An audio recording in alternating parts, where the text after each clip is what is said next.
bisa bertahan sampai 9 tahun. And to be honest, I really love it because right now I have a lot of Indonesian friends. Karena saya pasti dia like saya orang expat lah, tapi ini apa? Saya harus takut ya. Tapi bukan. Saya like orang like just be myself aku Pak. I'm very dan Mark open mind kan? Ya, I'm very open mind. And saya ya ingin belajar Pak. Jika saya mau belajar, saya harus bantuin oleh teman-teman. Jika saya like terlalu kaku atau terlalu strict, ya pasti orang-orang will not really go to me.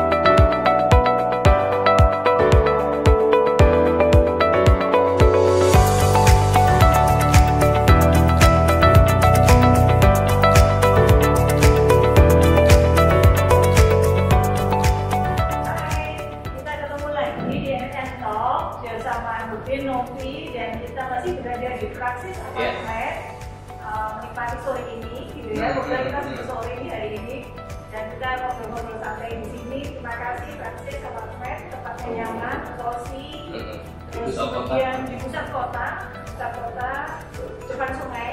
Ya, Kalimas. Dan sebelah pasar yang legend juga. Iya, pasar Keputaran gitu. Tapi balik sana sedikit kita ada di jalan besar. Jalan besar, pusat kota, ya pusat bisnis lah ya kan. Kita ya jalan saja sekarang sudah banyak perkantoran. Oke, jadi saudara kita sekarang lagi ngobrol bersama tamu kita, the young gentleman, the handsome young. Oh. Terima kasih Bu. Jadi kita kali ini episode kali ini cukup menarik juga karena kita akan kedatangan seorang ekspatriat ya, dari Filipina. Dari Filipina namanya Mark Alberto. Thank you thank you Pak. Baik. Thank you very much for the opportunity Pak. Ibu for this one. It was very good, very good, very good. Kan kita mengenal profesi dari orang-orang Indonesia. Nah, kita saya dan Bu Novi tertarik juga untuk menginvite seorang ekspatriat ya kan. Bagaimana sih ketika mereka dari negaranya kemudian ke Indonesia, spesial terutama di Surabaya, ya kan? Kenapa mereka memilih terbang dari negaranya untuk berkarir di negara kita? Dan apa sih yang dikerjakan seorang ekspat di Indonesia? Dan apa sih profesinya di sini? Ya. Dan dulu berapa lama di sini dan sebagainya? Wah, banyak sekali. Oke, jadi di tengah obrolan ini nanti mohon dimaafkan, dimaklumi jika Mark harus bicara campur-campur ya. Ya, seperti gado-gado ya. Saya mungkin pakai bahasa Indonesia dan mungkin bahasa Inggris juga ya Bu. Mohon maaf ya teman-teman. Tapi nanti ada subtitlenya lah. Ada subtitlenya ya. Oke Mark. Ya Pak. Sudah berapa lama di Indonesia? Saya mungkin di Agustus 2021 Pak. Saya sudah 9 tahun di Surabaya, Indonesia. Oh oke, 9 tahun. Mungkin saya bisa bahasa Indonesia ya, tapi sedikit lagi ya. Ya tapi saya coba lah. Ya. Terus waktu itu istilahnya kan pasti Mark punya karir kan di Manila ya. Di Manila punya karir, kemudian tiba-tiba kebayang untuk mau berpindah ke suatu negara lain dan ke Indonesia. Kenapa? Pertama ya Pak, saya kerja di Filipina. Saya masuk like multinational company Pak. Itu namanya film company, ini bidang asuransi. Dan itu saya sudah kerja di sana sudah 6 tahun. Dan tapi saya pikir berdiri saya harus cari yang lebih challenging. Dan ada teman saya give me like the invitation to work here in Surabaya. And I feel like first of all the risk taker that I am, like still young, like during those times. So spirit saya terlalu tinggi ya. Okay. di mana ini saya kerja saya harus berubah dan saya harus cari yang lebih menarik. Dan pikiran saya ini jujur lah, saya gak terlalu terkenal Surabaya ya, itu kota apa ya, gak terlalu. Saya tahu saja Jakarta dan Bali. Ya itu. So when I learn about Surabaya, okay, this is a new environment for me. So I don't know really what will happen to me in this city. So I just try it. The risk taker that I am, and the one that I would like to, to fight also boredom, work boredom. So I go for it. Why you don't pick another country? Oh, there are maybe Singapore. There are two options actually. Working in Singapore also, but I thinking also like probably if I work in Singapore, there's a lot also of competitions there. Yeah. The competitiveness are rather high. And then maybe there's a lot of Filipinos also there. Yeah. So maybe it's a change of environment for me. So in Surabaya, I know there's a close friend of mine working here. So probably it's still okay because there's still a few Filipinos here, and there will become a good immersion of Indonesian culture. So for me, like, yeah, okay, I will just try it. Dan kompetisinya tidak seketat di Singapura. Yes, as compared to that one. Tapi it's really a new environment for me, which I think makes me much more interested in that one. But sebelumnya pasti akan research ya, you did some. Yes, I did research. I did research pa. Saya cari apa yang Surabaya itu kota apa, ini orang-orangnya bagaimana, dan ini juga like tempat yang saya like tourism because I'm a very traveler. I like traveling pa. So I really like because I will be alone here. So I will probably spend my time most of course trying to explore the city itself. So that's one. And also I tried to search also about the business here. Where in fact during this time in 2012, it's not really that highlighted, the business economy of Surabaya. It's not really that as compared right now. So in the past 10 years, I can see the development of Surabaya as a city and also its people. It's really quite good. Okay, finally Anda memutuskan untuk berkarir di Surabaya. Yes. 9 tahun yang lalu. 9 tahun. Gimana kan itu? Yeah. Actually, it was so fast. It was so fast. I really did not. The time was just. When someone asked me, right, how many years you've been working here in Surabaya, then I tried to count. OMG, hampir 1 decade. Yeah.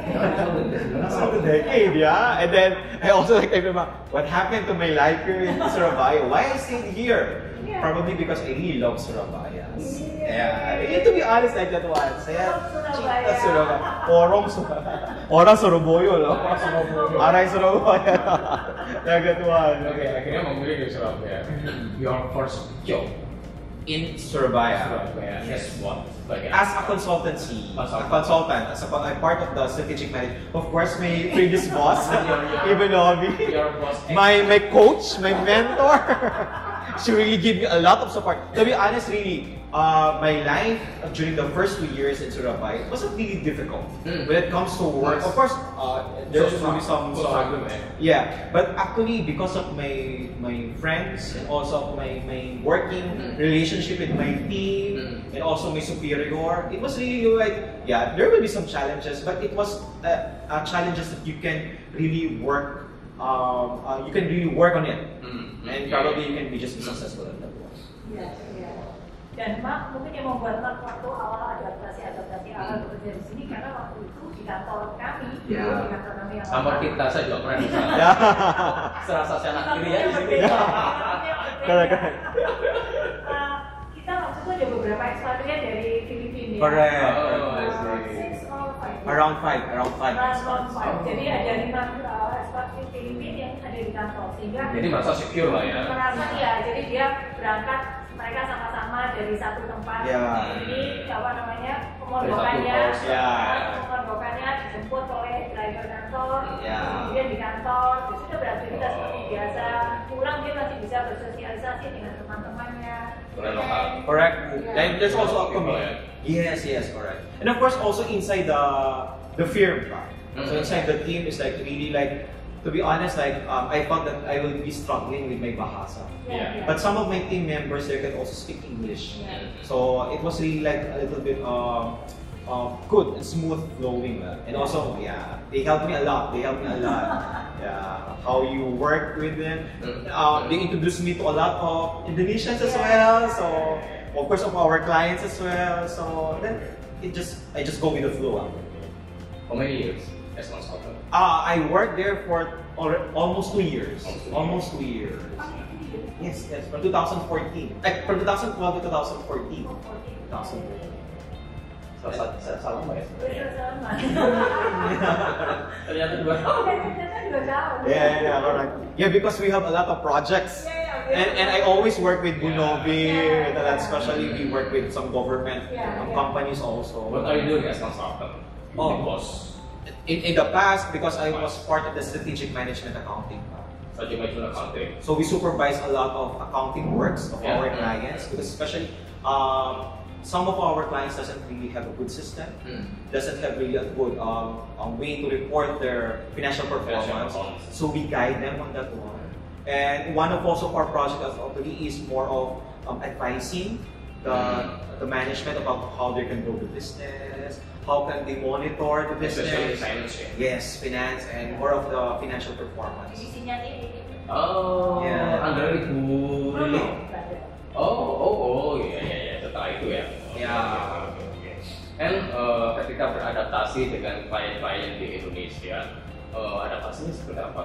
Struggle-nya untuk beradaptasi dengan mereka?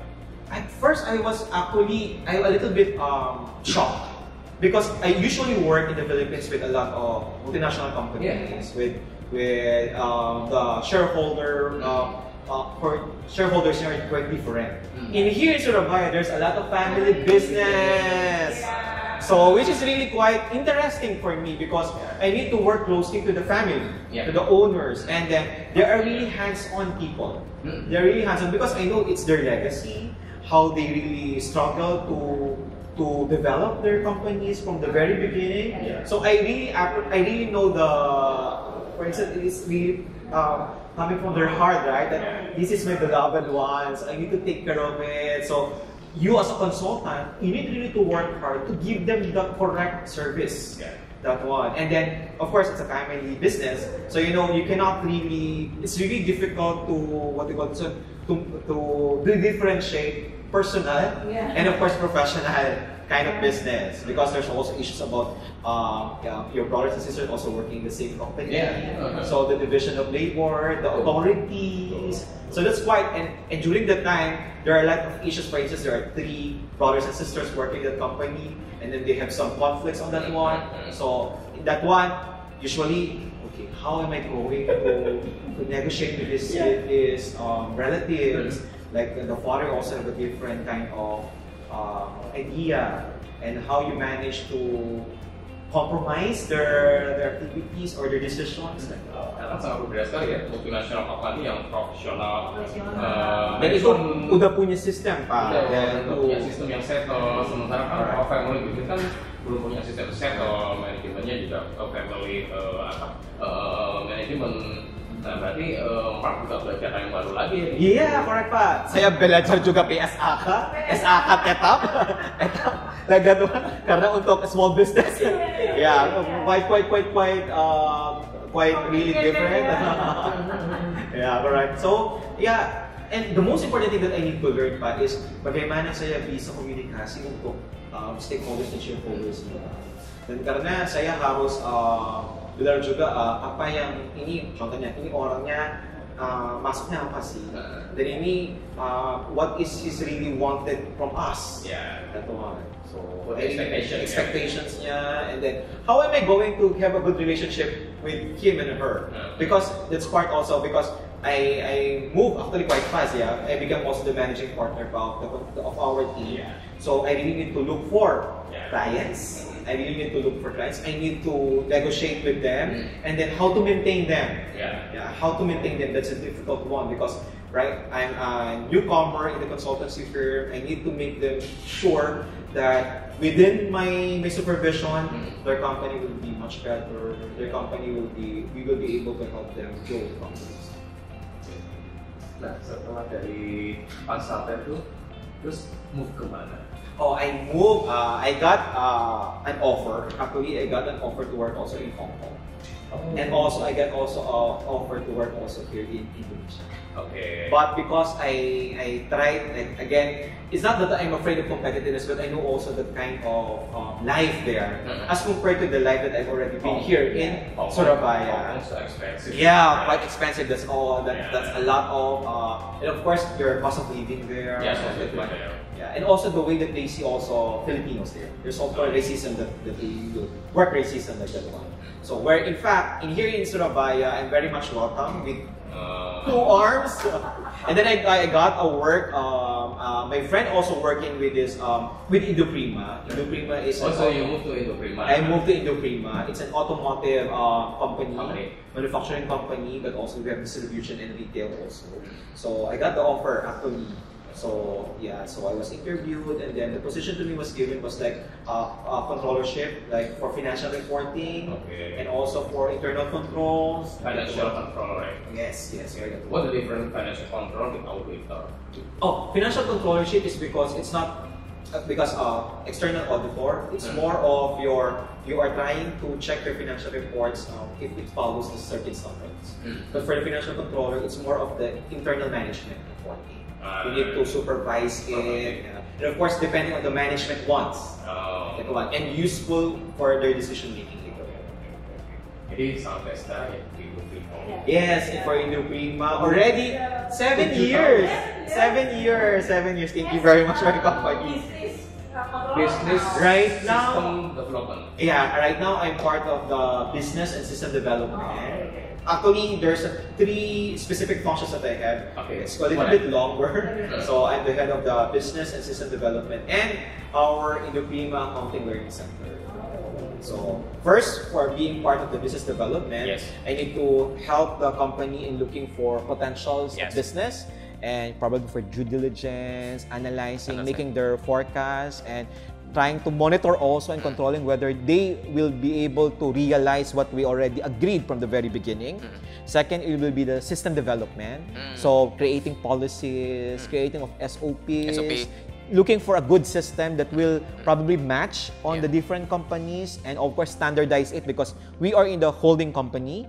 Then lastly, it's related to the people development. So for the learning center, because that's one of our vision, is really to make sure that the generation right now for the finance and accounting will be prepared in order for them to become the next leader for the finance and accounting. Oh, I see. So you put next.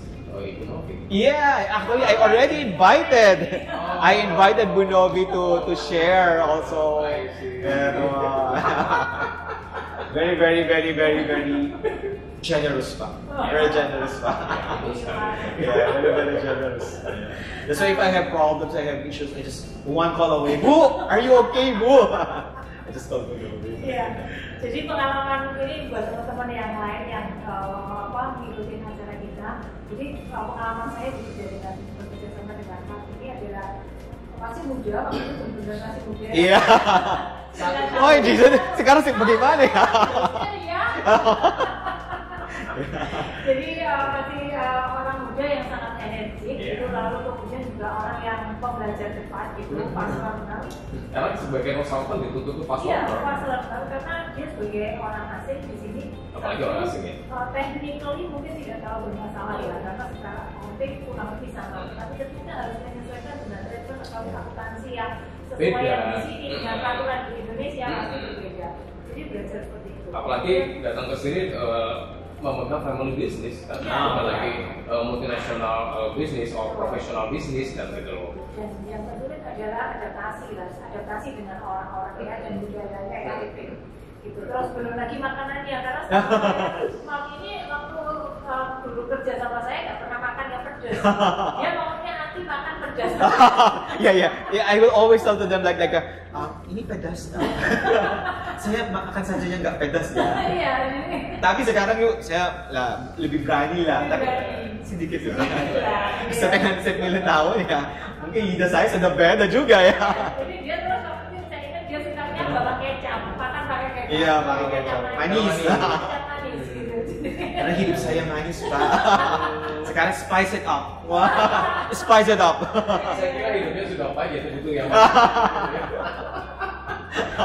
Sekarang spice it up. Okay, Mark, how you manage about your support with local people? Karena kan pasti budayanya berbeda, ya kan? Walaupun kita sama-sama serukun lah ya, sama-sama ASEAN, tapi kan culture quite different in Manila and Surabaya, so different kan gitu loh. Nah, how you manage about that gitu kan dengan orang-orang lokal di sini? Dengan bahasa sudah berbeda, sistem berbeda, ya kan. Dan itu juga makanan berbeda, dan Anda harus berinteraksi dengan lokal people, apa juga yang bisa Anda dengan Bunovi dulu kan. Anda tidak harus hidup dengan community kan, Filipina people di sini kan gitu. So how you manage that? Gitu hingga akhirnya bisa bertahan sampai sini. And to be honest, I really love it because right now I have a lot of Indonesian friends. Yeah. Indonesian friends, right? But the first actually, to be honest, actually, I think I was quite fortunate enough. Fortunate enough that my team was really supportive of me, and they're very welcoming. Yang pasti dibutuhkan orang daerah. Yes, they give it. Lingkungan itu ya. Yeah, lingkungan itu. And yang, then yang welcoming, very welcoming, very accommodating, and of course at first, like when I speak English, right? Yeah, the first thing that Indonesian was like a little bit afraid to answer you, right? That's why a little bit. If I speak, gini Pak. Kadang secara fisik kita tidak berbeda. Iya. Ya, karena kadang saya kalau misal di Singapura, saya akan ditanyain, are you Filipino? Iya, correct. No, I'm Indonesian. Nah, sama juga mungkin Pak di sini dia orang Indonesia juga. Ya kan, sehingga kadang diajak bicara pun dalam bahasa. Correct. Nah, ketika Anda menimpali dalam bahasa Inggris, mohon maaf ya Pak, saya nggak mengerti ya. Saya dari Filipina. Tapi sekarang Pak itu, I use it as my advantage. That I look like also Indonesian, especially if you go to pasar, mau belanja. Jika kamu ke Bali lah. Tapi Pak, answering your question, first of all, I was fortunate enough that my team was really welcoming and very friendly to me. Secondly, so lucky, I was lucky enough, and actually, all of the people in the office are very, very supportive. And then the second thing that I need to do is, of course, I want to know what makes them like, what will make them attract to me. Oh, yang penting itu ya dari Anda sendiri mencoba untuk melakukan sesuatu ya apa yang attract terhadapnya, dan mereka juga bisa bekerjasama dengan kita. Karena saya pasti dia like saya orang expat lah, tapi ini apa? Saya harus takut ya. Tapi bukan, saya like orang like just be myself aku Pak. I'm very dan Mark open mind kan? Ya, I'm very open mind, and saya ya ingin belajar Pak. Jika saya mau belajar, saya harus bantuin oleh teman-teman. Jika saya like terlalu kaku atau terlalu strict, ya pasti orang-orang will not really go to me. They will, especially if I speak English with an accent, they will like, saya nggak mengerti lah Pak. Tapi if I speak also their language, if I try to also to meddle with them, to join with them when they eat, when they after office, and then try to cerita and try to discuss about their stories, and then try to become sincerely concerned about them. Yeah, I think they will be also attracted to your personality, and then it will become a helpful community, so that it will not be a problem for you to adapt. And to be honest, Indonesian and Filipino culture is really a little bit similar. Yeah. Sama bahasa sama. Ya, bahasa Jawa, Walu, Siku, kayak gitu. Jadi ada beberapa yang sama ya. Ada. That's why I try first to listen, and then when they like first they say bola, sama, kanan, sama. So nanti if I speak again to the next people, I'm very excited to share to them. Oh, you know, ada beberapa kata-katanya sama. Dan they're also interested to learn about it. So from that, actually trying to build your trust and to be sincerely like I really want to learn, and they really be helpful about it. Okay. And then you stay almost 1 decade. Almost going to 1 decade, yeah. Wow, so fast. Time flies so I fast. think we career here, and so apa lagi yang ke depannya mungkin Mark mau lakukan di sini di Indonesia, or as your personal career? That's a very good question, Pak. Because actually right now, you know, we're still like, you know, trying to think about your future, what Surabaya will be the next. Karena Surabaya berbeda ya dengan Sendatangnya lo ya. Yeah, very much. And to be honest, it's very it grew a lot. Yeah, when it comes to business, when it comes to technology, when it comes to the economy of Surabaya. Also, it's people. And it's also its people right now. In the past, maybe there are only a few people who can really speak English well. But right now, the generation right now, they can. And also the creativity when it comes to creating cafes, restaurants, everything else is really different. And actually, when it comes to technology right now, I think, yeah, sad to say that a little bit of Philippines is a little bit like behind that of Indonesia right now. Yeah, right now, that question is actually, I'm very happy because right now I was given another job of my company, which is doing the Indoprima Accounting Learning Center. So because it's one also of my way to give back to the company and also to its people to enrich their learnings when it comes to finance and accounting. Especially we're not only talking about technical skills, but we're also talking about leadership skills, business skills, and of course, people skills. So I think hopefully we will be able to elevate this learning center to something much better, to something much more impactful to not only to maybe to other employees, but later on to the rest of the. Maybe one of your leaders. Yeah, it will be. Yeah, together with my boss. Yeah. Yeah. Hopefully. Maunya saya dikerjakan oleh bagian di sana. Karena kapasitasnya besar. Right now we are more than 20 companies pa. We're more than 20 companies in the dalam group. Ya, kita ada manufacturing company, kita ada distribution, food and beverage belum. Mungkin kita mau masuk in the future ya. Semoga ya, karena kita saya orang suka makan. Traveling, ya, hopefully. Nasi goreng. Ya, nasi goreng, sate ayam, apa. Rujak manis lah. Not rujak sih. Tapi I already eat that one bro, so it's okay, it's good. But unspicy. Yeah, a bit spicy pa. A little bit. You put a little bit of the spicy up, it's okay. Like that one. So, what is your recommendation or your suggestion for the one who will work for another country for to become an expert?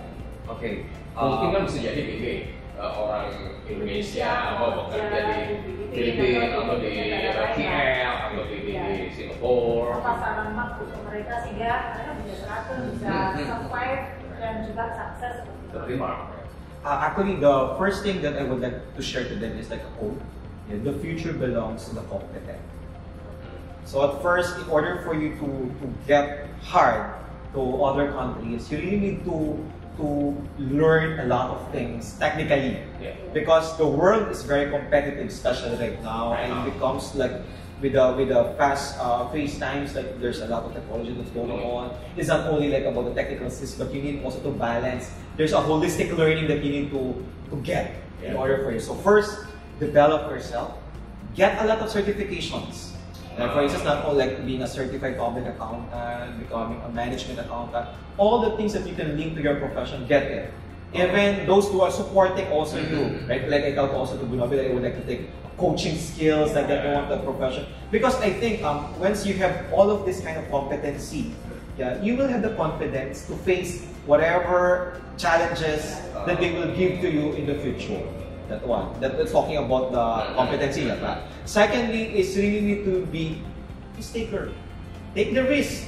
Because you should not limit yourself to what is being offered to you by your current environment, but probably you need to have like the kind of inquisitive mind of always asking like, what if I go out from this box? What if I be able to what do you call this one, impact more people? So it also take the risk of that one.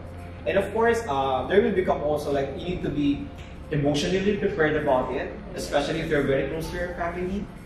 That one. But of course, right now with the technology right now, you can always social media right now. It's easier to always be updated with your family. So I think just be mentally prepared also. and adaptasi secara cepat ya. Yes, you need really to be, to be flexible. Yeah, to be flexible about and be able to know also the people that you will be working with and what will make you like what they call this one charismatic to them. Ya, karena karismatik. Sejak di awal di kantor karismatik, makanya timnya support dia. There's a lot of problems though during that time. So for that one, so I really need to make sure that we are solid, we are united also, and just making them aware about what is our vision and what is our objective, so that they will be able to understand you and they probably cooperate with you. Yeah, pasti. Jadi karena waktu itu masuk divisinya habis turun. Yeah. Ada yang gampang kalau beresin. Saya di sana udah dan ini dikatakan bahwa dia ini ambil certification macam-macam. Ya, betul. Jadi di bidangnya sendiri, di coaching juga.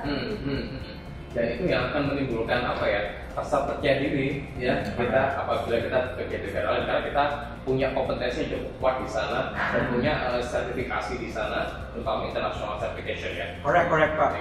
That's why I will always, if every time that I have invited to speak to students, especially at the universities, I will always encourage them to, right now maybe you're not thinking about getting certifications because it is not requisite of your job. But however, don't think about what's the requisite of your job, but think about the requirement in the future. Especially if there will be a lot of foreign people also coming here in Surabaya. How are you going to manage to compete with them?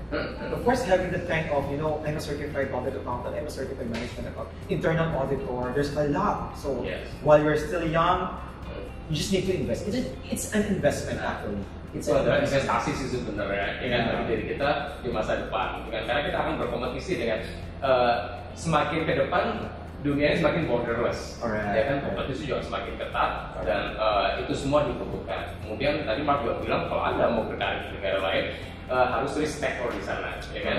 Jadi harus berani untuk istilahnya berada di sana, mengambil suatu cara, mengambil resiko di sana, dan kita sendirian di sana walaupun ada komunitas mungkin, ya kan. Tapi kita kan tidak bisa mengandalkan community itu kan, harus tetap beradaptasi dengan lingkungan sekitar, with people, ya kan di sana.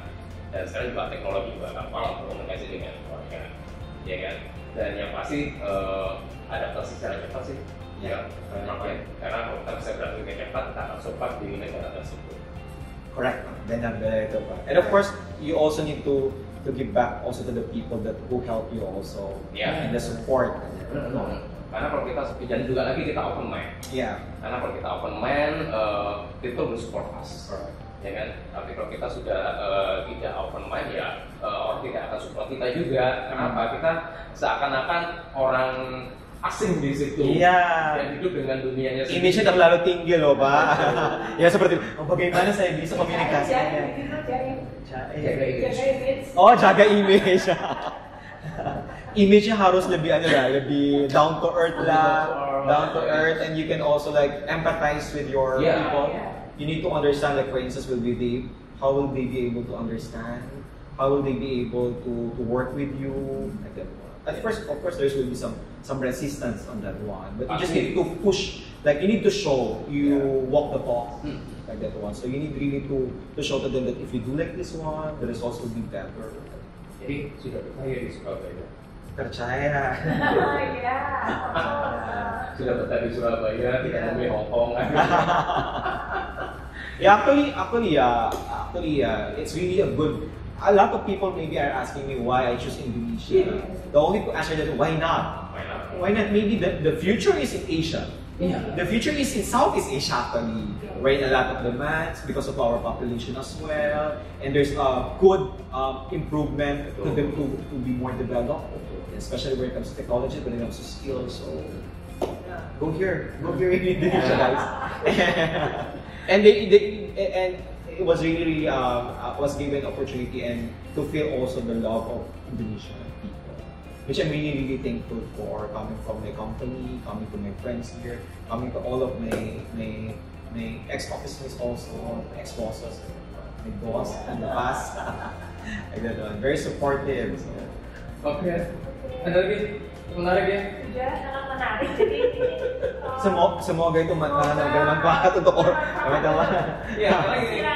Betul, kita bisa melihat perspektif lain dari seorang ekspatriat bagaimana sih ketika dia mulai datang ke Indonesia, struggling, kemudian membangun karirnya dan dia harus berkompetisi dengan lokal employee ya kan di sini dan dia harus bisa menunjukkan bahwa dia juga bisa perform di sini dan tetap punya karir yang bagus di sini itu sih dan yang pasti adalah itu adalah suatu pembelajaran lain bagi kita. Kan bahwa dunia itu semakin borderless bahwa yang bekerja di sini bukan hanya local people tapi orang dari negara lain juga bisa bekerja di sini gitu dan banyak yang sudah masuk kita lihat ekspat di Surabaya itu juga sudah banyak di Jakarta apalagi semuanya ekspatriat kan gitu di Bali also banyak bekerja di Bali sambil liburan kan.